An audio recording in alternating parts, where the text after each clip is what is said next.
What's up, guys? It's me back again in a brand new video reacting odd1sout part 2. So yeah. Okay, we're going here. Let's go. Press that button. Press that button. Their children to be well-rounded. But the problem that every parent faces is that 7-year-olds would rather watch any video on YouTube than learn how to play the violin. So, how do these concerned parents get their children to be more active? Answer, they force them. Now, forcing your kids into activities isn't a bad thing. In fact, overall, it's extremely helpful. Forcing kids into doing something they don't want to do is the only way we can get them to go to school. Okay, saying that out loud kind of sounded wrong. Doing extra activities, especially at a young age, not only teaches you important skills, but it also teaches you what your interests are. How are you gonna know if you don't like ballet unless you try it? I've tried it, and now I can say with confidence, ballet is not for me. I'm sure I'm not the only one who's had to deal with parents signing you up for sports, instruments, and more sports. I think when you're really young, you don't realize that you have a choice. Your parents just start taking you to soccer practice every Wednesday, and you think, oh, okay, I guess I'm doing this now. But all the activities I was forced into, while I never got invested in any of them, I'm still glad I did them, you know? I forgot how old I was when my mom signed me up for soccer, but I was little enough for the goals to look like this. I can't tell you how many games you won or how many goals I scored. It was probably close to 0, because I ultimately didn't care about soccer. The only thing I cared about was getting a treat after every game, because I earned it. I know some kids who really enjoyed playing soccer. I forget which video I mentioned this, but back in the day, there was this kid I knew named Micah. He used to live in the house directly behind mine, and we were on the same Little League soccer team. He was really good at soccer, probably better than I'll ever be, and he still plays to this day. Well, okay, it's been 4 years since I last talked to him, but he was still playing soccer to this 4 years ago. Now, did Micah's parents initially force him into playing soccer?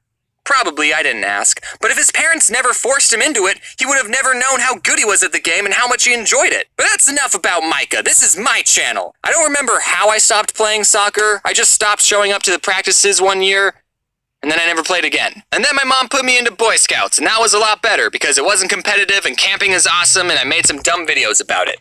So it was a return investment. Another activity my mom put me in was this martial art class called Aikido. I'm honestly surprised I've gotten 107 videos without mentioning Aikido once. Probably because it was boring and nothing interesting happened. My mom put me and my twin sister into Aikido, and we both agreed that it was boring and we didn't like it. So we decided not to remind my mom whenever she had to take us to class, and surprisingly, she forgot most of the time. Okay, look, whenever the sensei was talking, we had to sit on our knees, and that gets uncomfortable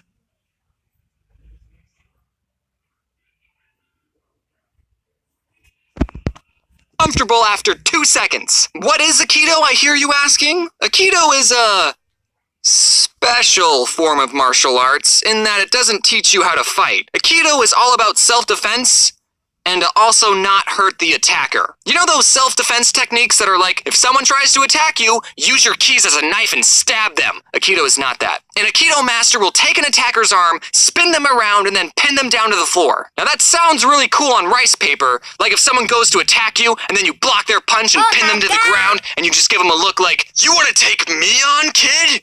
I've already got you pinned down. Now I'm not going to hurt you because I'm that powerful. But if you ever attempt to attack me or my clan ever again, I will be forced to use 10% of my power and break your spine in half. And I think my mom saw that Aikido was non-violent and taught self-defense, and she thought it was a better activity than learning how to kick someone in the face. But after doing some research on Aikido, I've learned that it's not really, what's the right word? Respected in the martial art community. There's a lot of people saying that the techniques of Aikido don't work against a real attack, and that if someone's really attacking you, you can't reasonably pin them down without hurting them, so it's probably a better idea to just punch back. And some people who are in Aikido think that their style of fighting is more civil and the more eloquent way of fighting, or non-fighting, so there's a tad bit of elitism in the martial art community. Now, surprisingly, I've never been in a real fight, so I can't really comment on what the more effective martial art is. I'm sure different situations call for different responses, but I don't think I'm wrong when I say that Aikido is the vegans of martial arts. After Aikido, the next thing I was forced to learn was an instrument. My parents didn't force me to do this, it was the American education system that did. In 5th and 6th grade, everyone had to take a band class, and we all chose different instruments to play, and I went with a flute. And as soon as I was given the flute, I traded it with Priscilla, who chose percussion, and that's what I did for the next 2 years. Compared to the rest of the instruments, percussion was very easy on my lungs. And it was okay if we were bad at the instrument because we were in the very back. The first set of songs we learned was on this metal xylophone thing, but I think the teacher thought everyone was so bad at that instrument that the rest of the songs we learned was on this drum. Just one drum, it looked like this. So while everyone else had to learn face and every good boy deserves fudge and whatever these lines connecting the notes mean, we cool kids in the back only had to memorize 3 notes. A hit on the drum, a hit on the side of the drum, and not hitting the drum. Now those are my favorite notes. Drums are so great, nothing beats the drums. Drums are easy. So my parents tried to get me to do extra activities, but I never did more than what I was told to do. But that's okay. You should at least try new things, and if it's not something you enjoy, well, at least you tried. Now, with all the activities I did, I still spent plenty of my free time doing some other things.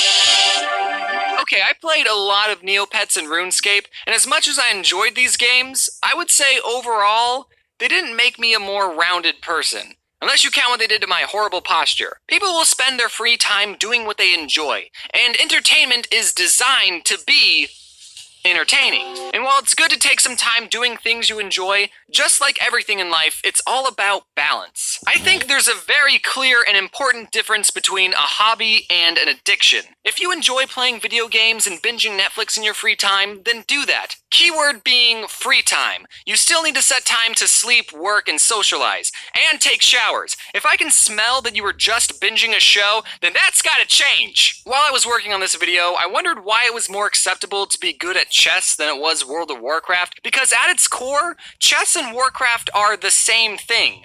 A game. But if you spend all your time playing one of these games and it gets in the way of you being a functional human being, that's when it becomes an addiction. And I would bet you one crisp dollar bill that more people have gotten addicted to Warcraft than chess. And that's why I believe there's a bad stigma with that game. Also, I don't know how WoW works, but I know in chess you need to have at least one friend. If I could go back in time, I would tell my younger self to not play Neopets and RuneScape as much as I did. I would have told me, hey, you should try out other things too, like rollerblading or the flute. Youth is the best time to learn what you love and where your passions lie. You kids have no bills, no expectations, you're not tired all the time, and everyone's telling you to follow your dreams. But not me, I'm 22. My life is practically over. I can't choose any more hobbies. I wasted my childhood.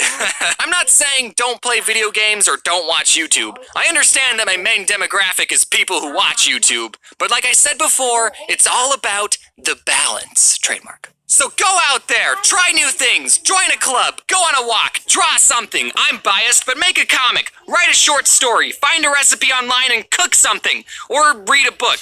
Take breaks, yes, but never stop learning. And when you're an adult, you can force your children to learn too. Happy 2019, everyone. How are you all doing on your New Year's resolutions? Are you still keeping track of those? Surprisingly,